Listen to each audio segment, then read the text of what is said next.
Vamos começar, portanto, o nosso estudo de Efésios, dando prosseguimento ao que a gente já estudou até aqui. Você deve se lembrar, né?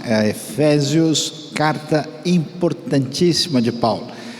Os estudiosos, os teólogos gostam de dizer que depois de Romanos, Efésios é a carta mais substancial de Paulo. Então a gente viu nos 6 capítulos, os 3 primeiros bem voltados para questão de entendimento do qual foi a grande obra de Deus e a grande revelação que aquilo que Deus resolve fazer na sua obra de redenção, Ele está fazendo através da igreja, que é o grande mistério que foi revelado. E depois do capítulo 4, a gente vê como Paulo começa a falar sobre as decorrências de ordem prática do entendimento daquilo que Deus fez, aí conforme o estudo que a gente viu aí da primeira parte, chegando no capítulo 4. Na semana anterior a gente não fechou o capítulo 4, porque o tema da unidade é muito significativo e importante. Então nós vamos fazer aqui a segunda parte do capítulo 4, chegando, que na verdade ela tem uma relação de coerência e conexão com o que acontece no capítulo 5, até a gente chegar num texto muito especial que vai ser a referência que organiza a parte final do 5 e também o capítulo 6. Então vamos lá, aí você pode ver a cidade de Éfeso. Essa rua era uma das ruas principais de Éfeso, as ruínas podem ser vistas até hoje.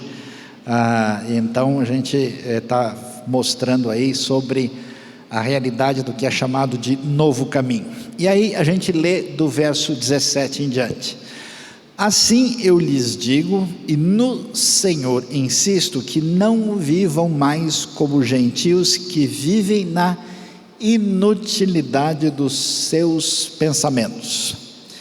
Eles estão obscurecidos no entendimento e separados da vida de Deus por causa da ignorância em que estão, devido ao endurecimento do seu coração.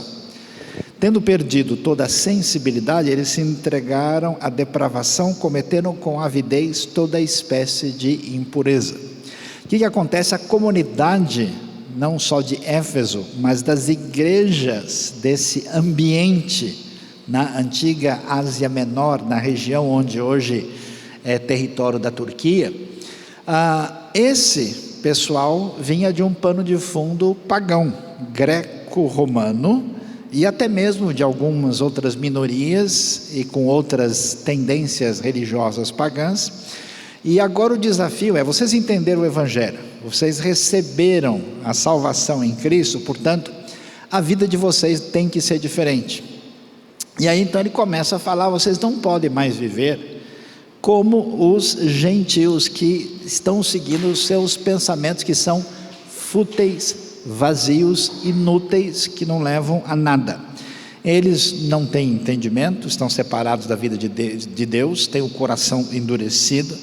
E aquilo que a gente tem comprovado, né, quem nunca viu nada sobre isso, vale a pena consultar o livro famoso do Suetônio, A Vida dos 12 Césares, para ver como é que era a vida no mundo, né, do Império Romano no primeiro século, e como é que no mundo grego também os conceitos de moralidade, de ética, são completamente distintos da proposta bíblica. Então eles dizem: olha, eles estão entregues a todo tipo de depravação, falando especialmente sobre a conduta da sexualidade desenfreada que existia nesse ambiente pagão. Então Paulo vai dizer para os Efésios: mas não foi assim que vocês aprenderam de Cristo. De fato, vocês ouviram falar dele, e nele foram ensinados de acordo com a verdade que está em Jesus. Quanto à antiga maneira de viver, vocês foram ensinados a despir-se do velho homem que se corrompe por desejos enganosos. É interessante essa ideia que aparece aqui, aparece em Colossenses capítulo 3, que a vida cristã não é só um sentimento intenso no coração, não é só o entendimento de certas verdades e doutrinas, mas é uma mudança de vida.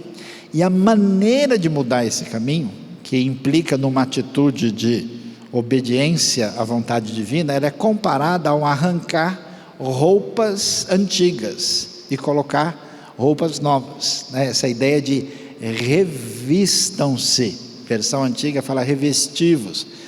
Colossenses 3, verso 12, por exemplo, vai falar sobre isso.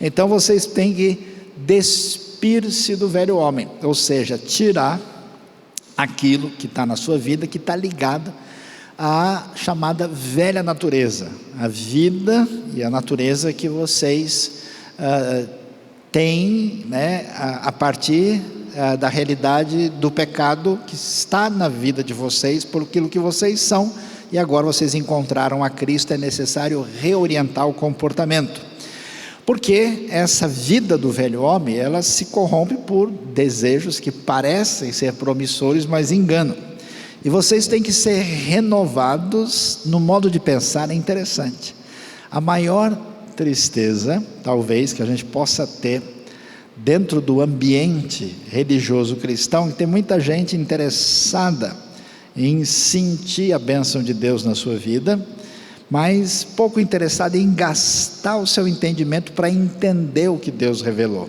E isso só é possível revestir, né, o do novo homem aí, a partir de uma renovação do modo de pensar. Você só muda o modo de pensar se você estudar e aprender.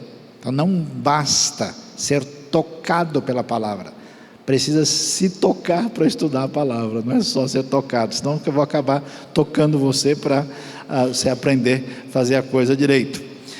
Então você vai ser renovado, você precisa revestir-se do novo homem, olha só, criado a ser semelhante a Deus em justiça e santidade provenientes da verdade.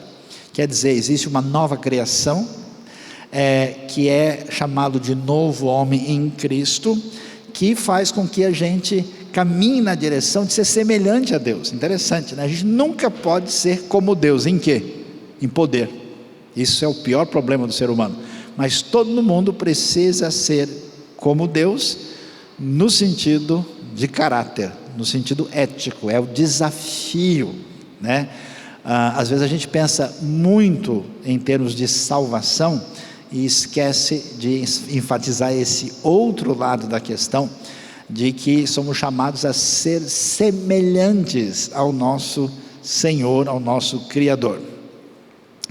E aí o texto vai prosseguir e vai dizer como é que essas coisas acontecem na prática. Como é que é esse mudar, lançar fora aquilo que está ligado com a vida antiga e aquilo que envolve caminhar na direção de ser semelhante ao Senhor. E isso é uma coisa que a gente tem que pensar, porque às vezes você vê em alguns lugares, isso envolve a realidade brasileira e vários países, lugares do mundo também, às vezes você tem uma movimentação forte do Evangelho, pessoas começam a se envolver com o reino de Deus, com a igreja tal, mas elas não mudam condutas e comportamentos. É para a gente pensar, né? Porque o que precisa ser feito? Até quando ele acabou de falar do quê? Da unidade do corpo. Como é que pode ter unidade se as pessoas não são sinceras? Impossível. Portanto, cada um de vocês deve abandonar a mentira e falar a verdade, né? A mentira é sempre o posto de segurança mais fácil que a gente tem para se defender numa hora de dificuldade. Bom, o negócio aqui não deu, então fala isso aí que resolve, né? Não é para fazer isso.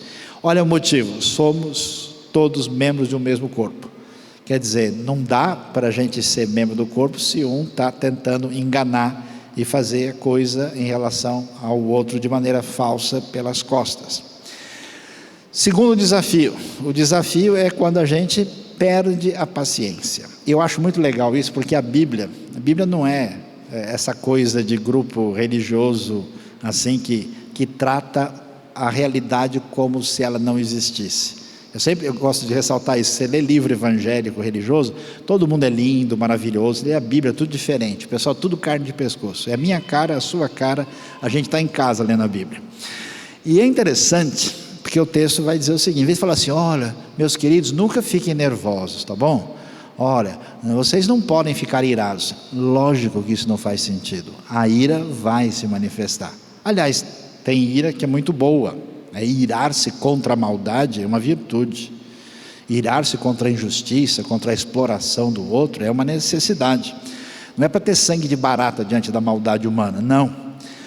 Mas o que acontece? Quando vocês ficarem irados, e aqui a ira pode ser pecaminosa, não pequem, quer dizer, não deixe o seu descontrole, que pode ter origem pecaminosa, pode ter origem egocêntrica, dominar a situação. Não façam isso. Vocês resolvam a parada, apaziguem a sua ira antes que o sol se ponha. E isso é o grande desafio, porque o pessoal é da pesada, né? A pessoa não fala nada, fica todo ressentido e depois fica só fermentando a gordura lá dentro, né? Fica depois, aí de repente a pessoa explode, de repente ele sai chutando, de repente sai gritando, né? O que houve? Lembra daquele dia, quando você falou não sei o quê? Então aquela hora o negócio não desceu. Mas em vez da pessoa conversar direito, então vocês percebem, é necessário um exercício de reorientar o comportamento e a conduta conforme o que Deus deseja. Então não façam isso. E é interessante o verso 27, porque você lê esse verso solto. Esse é o problema, não deem lugar ao diabo. Não dê lugar ao diabo, eu vou desligar a televisão, né? Eu vou bloquear o celular, para não quero dar lugar ao diabo. Presta atenção, dar lugar ao diabo aqui está ligado com a ira que veio anteriormente. Isso quer dizer o quê? Que se a pessoa não resolve seus problemas de ressentimento, de ira, e fica cometendo um pecado gravíssimo, né? Porque Deus quer nos levar em duas direções: amar Deus sobre tudo e ao próximo como a nós mesmos. Então, quando eu tenho uma orientação negativa contra quem me incomodou, e isso vai virando ressentimento e apodrece lá dentro, quem morre é você, e o capeta deita e rola.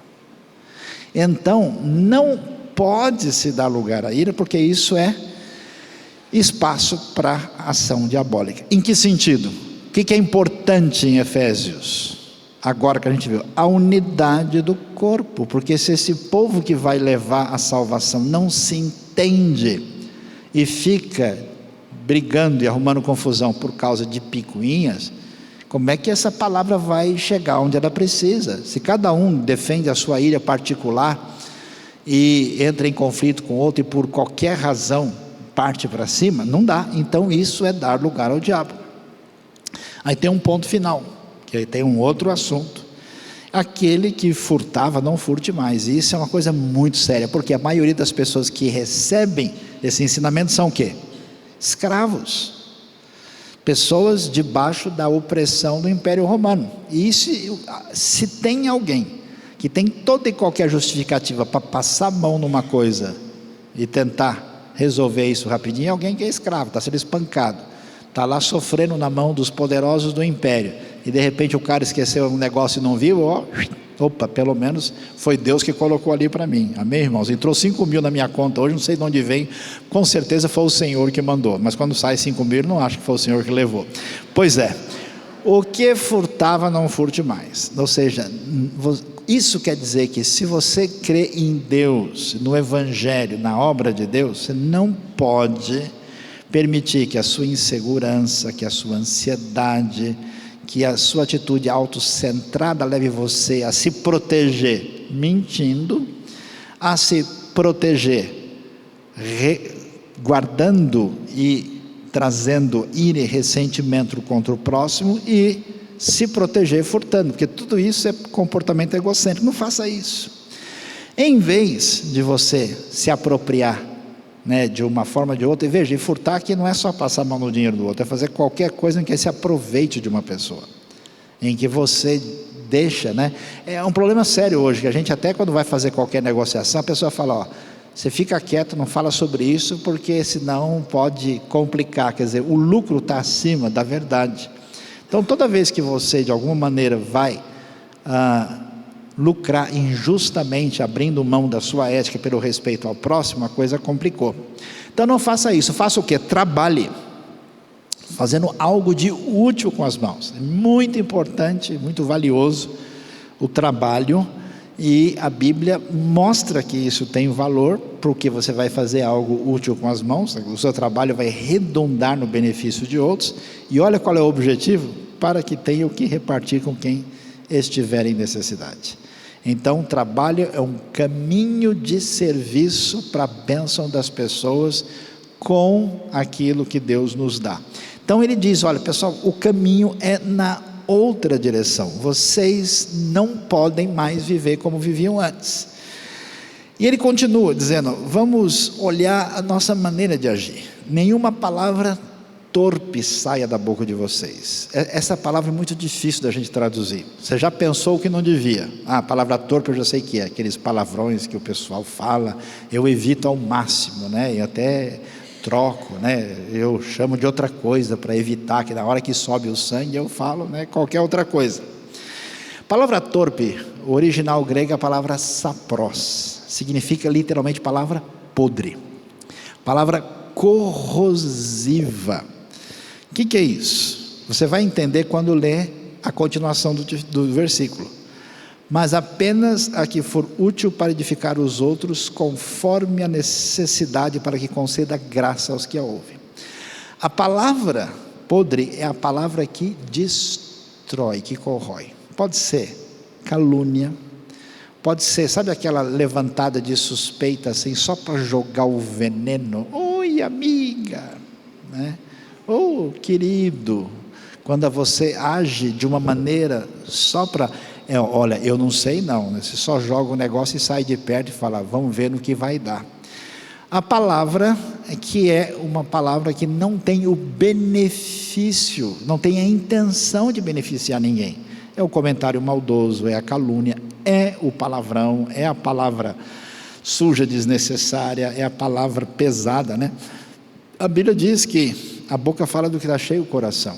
A gente abençoa ou destrói por aquilo que a gente fala. Então é muito valioso. Provérbios é um livro inteiro sobre como é que a gente usa a boca. Então, o que for útil, olha, que conceda graça aos que ouvem. Não façam isso. E agora a gente ouve isso e já começa a ficar preocupado. Por quê?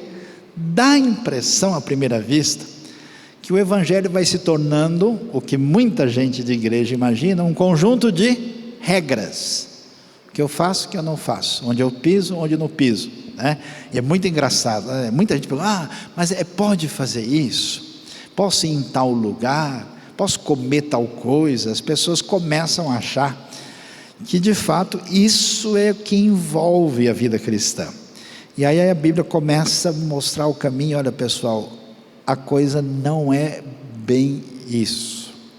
A questão é o seguinte: se você agora descobriu a redenção em Cristo, se você entendeu o que é a graça de Deus, que aqueles, né, que foram eleitos, escolhidos, amados, santos no Senhor, se você tem essa nova dimensão na relação com Deus, não é possível que você vá continuar sendo o mesmo tipo de pessoa. Por isso o foco se dá, olha que coisa bonita no texto: não entristeçam o Espírito Santo de Deus. A coisa não é um obedecer de regras mecânicas, o Espírito de Deus está em você. Efésios 1:13, lembra? Fomos selados com o Espírito Santo, que é a garantia da redenção. A ideia de Romanos 8, versículo 9, se alguém não tem o Espírito de Cristo, esse tal não pertence a Cristo. Então, quer dizer, pessoal, a coisa é assim, é bonitinha, né? Não vão deixar o papai do céu triste, a teologia da criança. Não deixa o Espírito Santo triste, o Espírito de Deus está agindo em você. Não faça, porque com ele vocês foram selados para o dia da redenção. Quer dizer, Deus carimbou você é meu, e está garantido, porque ser selado significa o selo do mundo antigo, que pertencia, por exemplo, ao imperador, uma pessoa importante, e que ele marcava e dizia: isso aqui é propriedade do imperador, é propriedade do fulano de tal, de poder, quer dizer, se Deus carimbou você, e a marca do carimbo dele é o Espírito Santo, que está em você e nessa comunidade, e ele é a garantia de que essa redenção vai atingir você plenamente, como é que você vai permitir que esse tipo de conduta ande na sua vida? Não façam isso, não é por aí. E aí ele vai aprofundar um pouquinho mais, dizendo o seguinte, que as coisas que estão por trás das ações são elementos que mexem dentro da gente. A gente não percebe isso, né? Você acha que a pessoa foi bruto na hora, você acha que a pessoa foi vingativa na hora, mas a coisa está correndo lá dentro antes, e são coisas que a gente acha normal e acha que não é importante. Por isso ele diz: livrem-se de toda amargura. E aí, fulano, bom dia, tudo bem? O que você está fazendo hoje? Hoje eu estou tentando me livrar da minha amargura. Nunca vi ninguém responder isso. Porque amargura é o veneno da alma, que implica uma relação prejudicada com Deus. E aí a gente então é amargura e indignação. Indignação é a ira que decorre da gente quando a gente se acha divino e se acha no controle da coisa. Indignação e ira, então, lado, gritaria e calúnia, bem como de toda maldade. Quer dizer, você começa com elementos internos que se traduzem em explosões emocionais negativas que ferem as outras pessoas. Saiam fora disso. Esse é o caminho antigo. O que vocês devem fazer? Interessante. Qual é o exercício? Olha que coisa interessante. Qual é o exercício para que eu melhore a minha vida espiritual? Qual é a minha atitude? Qual que é a prática, a academia da fé?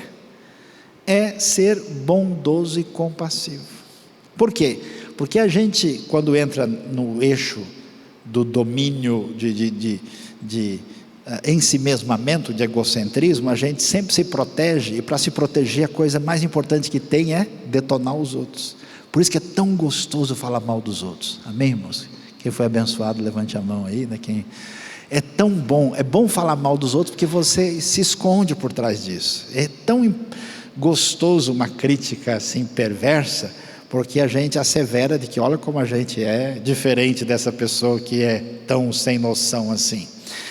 Portanto, o jeito de mexer isso é ser bondoso e compassivo. Porque quando você vê uma pessoa em necessidade e você está dominado pela sua atitude em si mesmada, o que você faz? Não, esse cara não é sincero o suficiente, mas eu não sei como é que ele vai reagir. Mas você já ajudou ele? Por que não podia ajudar outra pessoa? Lembra do pessoal? Mas Senhor, essa mulher derramou todo esse perfume no Senhor, isso poderia ser vendido e dado aos pobres.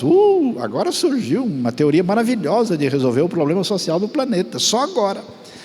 Por isso que a atitude de bondade e de ser compassivo mexe com o coração de quem está com problemas espirituais na sua vida. Mas esse é o remédio. Então o que você deve fazer na sua vida? Procure ser bondoso e compassivo, principalmente com quem não merece e principalmente com quem incomoda a sua vida. Amém, irmãos? Isso é indireto para que eu possa receber alguma coisa da sua parte, hein?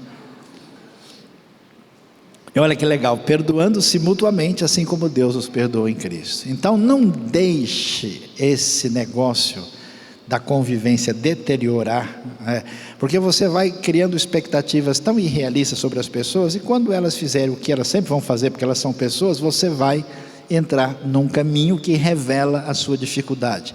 Lembre-se que Deus os perdoou em Cristo, e esse é o caminho que a gente precisa tomar. Aí, prosseguindo, a gente chega então no que a gente pode ver as mudanças que Deus deseja: deixar a mentira, dominar a ira, não furtar. Que mais? Para a gente lembrar bem e não esquecer. Novas palavras. Vigie o seu vocabulário, em que medida as suas palavras constroem ou elas destroem. Não entristecer o espírito e vencer o mal. né? Esse negócio que não tem jeito, eu sou assim mesmo, tá fora. No Evangelho não tem essa conversa. Você é assim mesmo e Deus é assim mesmo também. Vamos ver quem ganha. Então o Evangelho tem poder para encaminhar a nossa vida na direção certa. Então o novo caminho é: fale sempre a verdade, resolva os casos de ira, não fique lá, isso só vai destruir você por dentro. Trabalhe para que a sua vida seja canal de bênção para repartir. Fale palavras úteis e boas. Se você vê que não vai ajudar, economiza, segura, não entra naquela coisa que não chega em lugar nenhum. Seja bondoso e perdoador. Este é o caminho decorrente do entendimento da obra que Cristo fez. Mas o Evangelho não trabalha com a ideia só do que não deve ser feito, que é o que muita gente pensa, né? O bom cristão é o cara que não consegue levantar da cama. Eu, segunda pela manhã, estava a pessoa mais espiritual do mundo, não levantava nem a cabeça assim no hospital, que coisa maravilhosa. Mas não é o caso. A vida com Deus é uma vida proativa. Proativa como? Olha só a proposta. Eu acho legal isso porque o nosso caminho é outro. O nosso caminho é: veja direito o que é certo e faça diferente do errado, e siga as regras e as normas que precisam ser obedecidas, porque isso é lógico, isso é correto. Não, isso é moralismo, isso faz parte da visão legalista. A Bíblia tem um outro caminho. E que caminho é esse? Olha que legal: sejam imitadores de Deus como filhos amados. A Bíblia é show de bola, é muito da hora.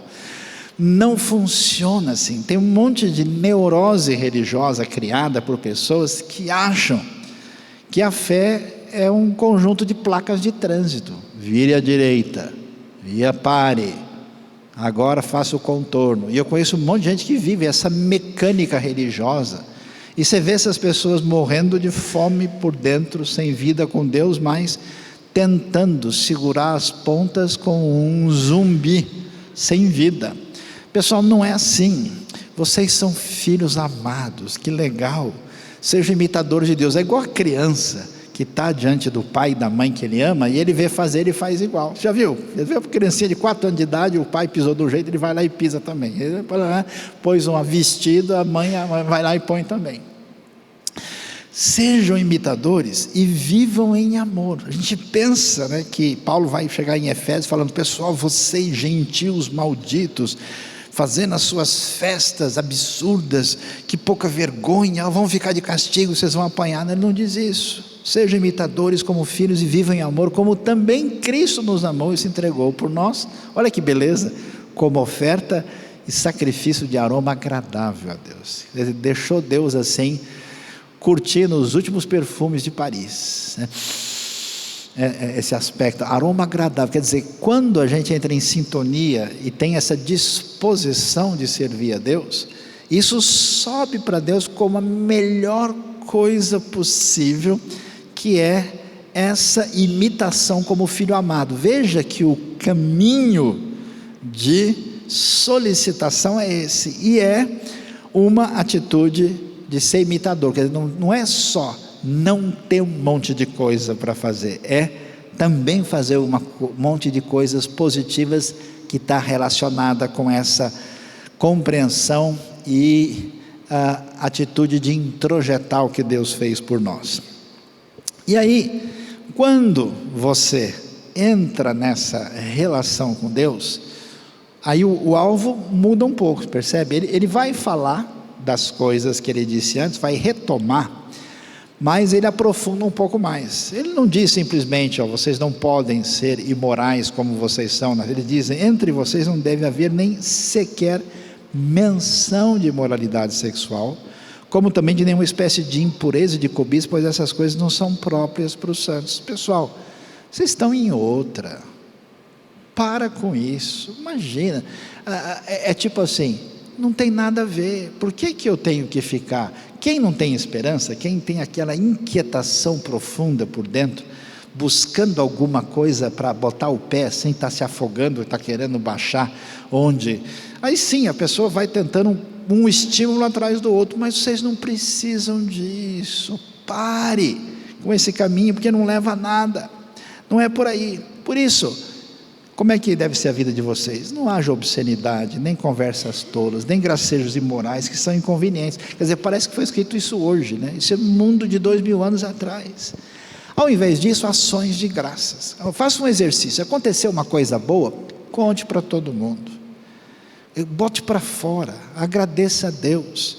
Coisas pequenas e bonitas e que podem ser a abertura do coração de gente para entender o que significa de fato o que Deus faz por nós, porque vocês podem estar certos disso. Aí ele diz, olha, a coisa é complicada, porque quando alguém permanece nesse estilo de vida, afastado de Deus, e comprova que ele não entendeu a graça de Deus e não foi atingido por essa dimensão que nos leva na direção de ser imitador de Deus, ele diz, nenhum imoral ou impuro ou ganancioso. Interessante, a gente não liga uma coisa com outra, mas tudo é a mesma coisa. Por que alguém é imoral ou impuro?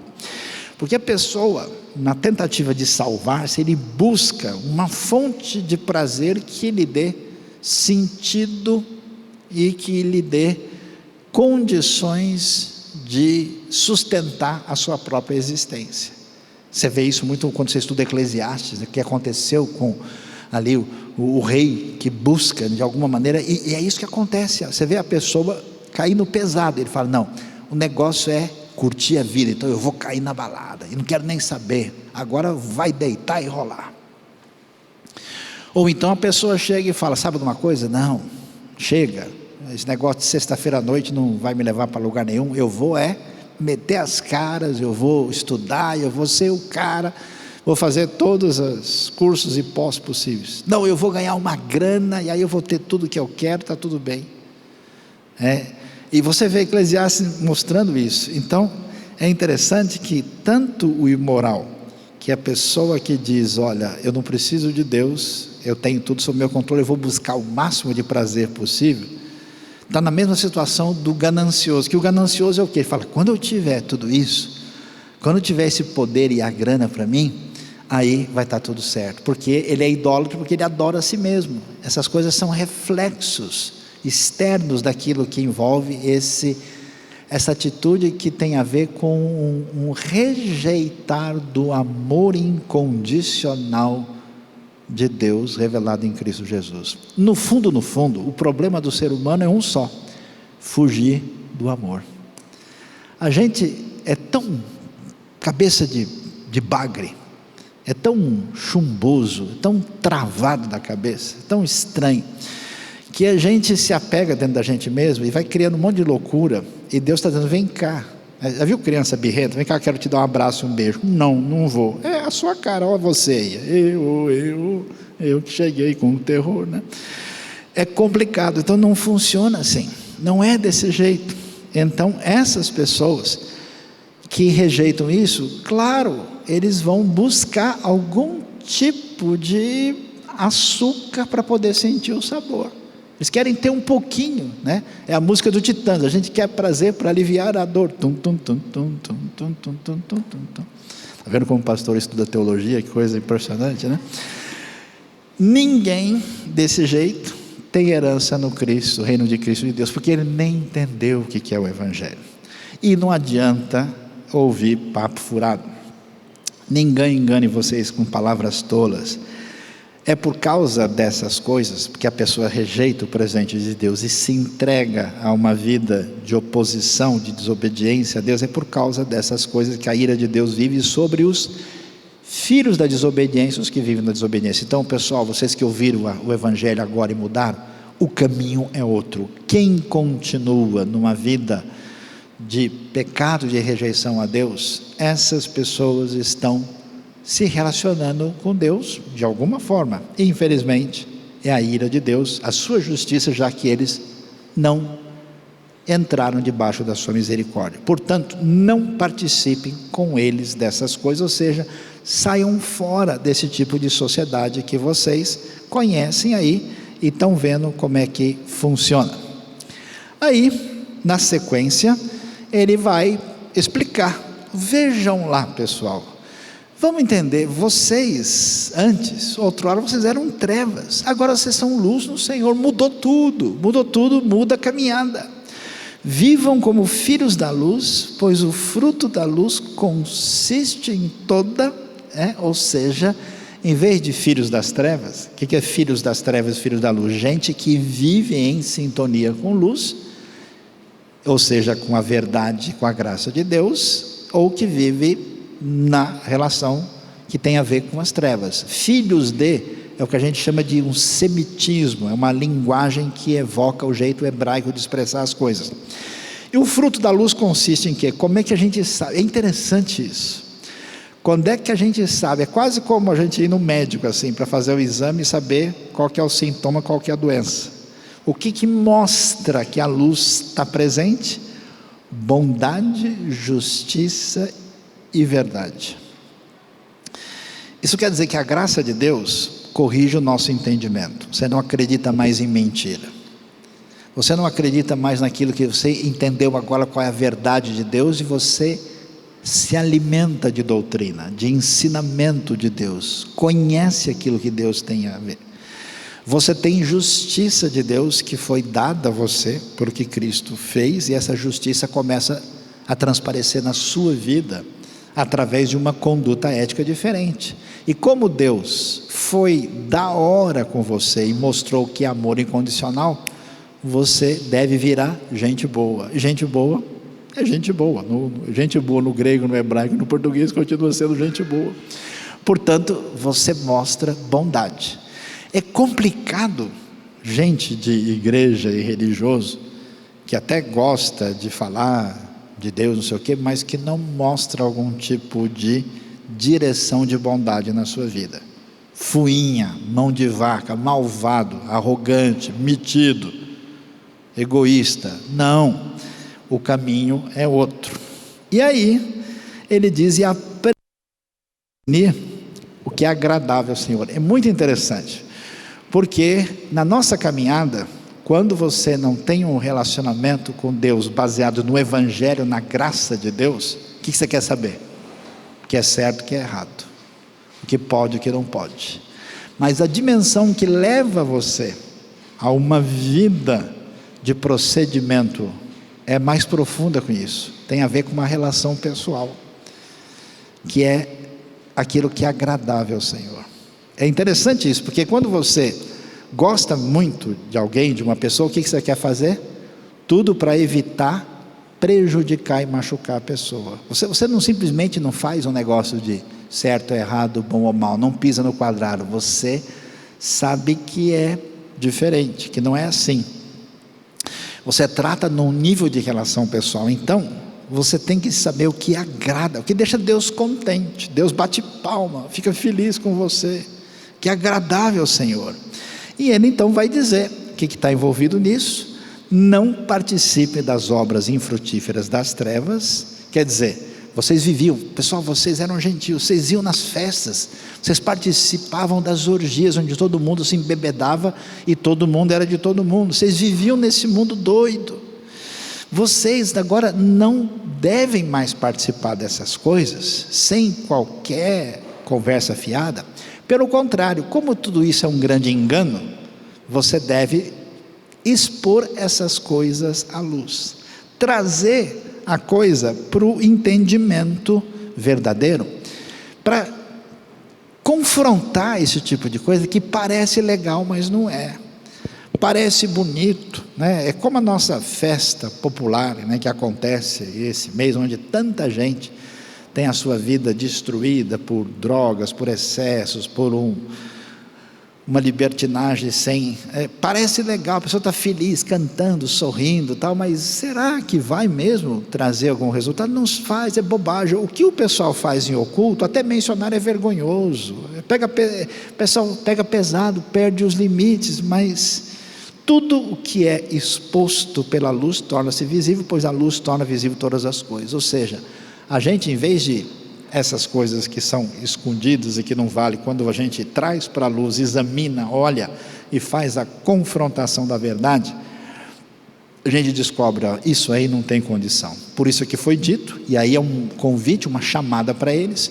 Vocês que ainda estão na dúvida se dá para a gente botar o pé em duas canoas, viver como cristão e viver nessa vida que vocês viviam antes, acorda, fulano, desperta tu que dormes, sai disso, levanta-te dentre os mortos, porque quem está assim está morto espiritualmente, e Cristo resplandecerá sobre ti. A luz de Cristo vai ajudar você a entender que esse caminho, que era um caminho hedonista da sociedade antiga, não leva a lugar nenhum. E é interessante que 2000 anos depois nós temos o mesmo tipo de procedimento. O que a nossa sociedade tem?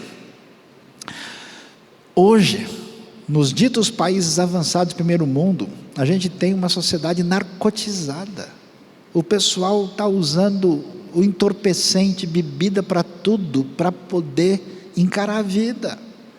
As pessoas não estão simplesmente, digamos assim, usando a sexualidade, é buscando uma coisa mais esquisita atrás da outra para sentir uma coisa a mais. Não tem mais 50 tons de cinza, são 500 tons de morte, de destruição, uma coisa louca, o que a gente acaba vendo quando as pessoas se perdem num caminho de tentar buscar uma espécie de satisfação que lhes dê sentido à vida. Não, acorde, perceba que não é por aí, saia. O novo caminho, portanto, é uma chamada para quê? Para não simplesmente pensar num conjunto de regras, mas num negócio mais profundo, ser imitador de Cristo e de Deus. É muito legal quando a gente vê pessoas na sua caminhada, em vez de tentar simplesmente achar elementos e propostas, ideias, eles se interessarem pela pessoa de Jesus. Como é que Jesus reage com isso? O que Jesus falou? Quer dizer, você é chamado não para seguir um código, mas para ser imitador de Cristo, de Deus. O caminho é uma proposta positiva, não só de evitar o mal, que flui do amor de Cristo, dessa graça de Deus. E as palavras enfatizadas de novo: bondade, justiça e verdade. Olha aí uma foto mais ampla para a gente ver as ruínas de Éfeso, a cidade. E essa rua é basicamente da época. O apóstolo Paulo andou por aí. Essa rua, descendo, virando à direita, você chega no teatro que é mencionado, e aqui um pouquinho acima dela estava a região do antigo porto, por onde certamente Paulo passou. E aí, o que descobrimos aí na continuação do entendimento? E aí, o texto diz: tenham cuidado com a maneira como vocês vivem. Já que vocês entenderam tudo isso, ele vai fazer a distinção, que novamente não é uma questão de mero moralismo, do que pode ou não pode, mas uma distinção.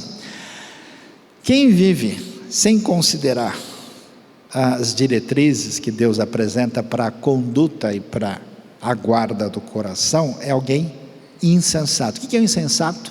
Uma pessoa inconsequente. Às vezes a gente confunde as coisas, que a Bíblia fala muito em sabedoria. A pessoa acha que sabedoria é conhecimento, erudição, a pessoa estudou muito. Não é o caso. Sabedoria é a capacidade de tomar decisões adequadas em sintonia com o que Deus deseja. Pessoas às vezes muito cultas, estudiosas, podem ser arrogantes e terem atitudes absolutamente não sábias. Não é a mesma coisa. Então tem duas possibilidades: ser sábio, andar em sintonia com o que Deus nos apresenta, ou insensato. Então quer dizer, preste atenção na sua vida, dá uma olhada, sempre dá uma consultada para ver se está tudo. Por quê? Aproveite ao máximo cada oportunidade. Você tem um número de dias que Deus deu para a sua vida. Preste atenção, os dias são maus, vocês estão vivendo um momento difícil, o imperador se colocou como divino, a comunidade é perseguida, a coisa está difícil, as pessoas de fora não entendem a fé. Façam o possível para viver da melhor maneira, que é uma atitude de ter sabedoria. E aí ele vai dizer, portanto, não sejam insensatos. Em vez disso, procurem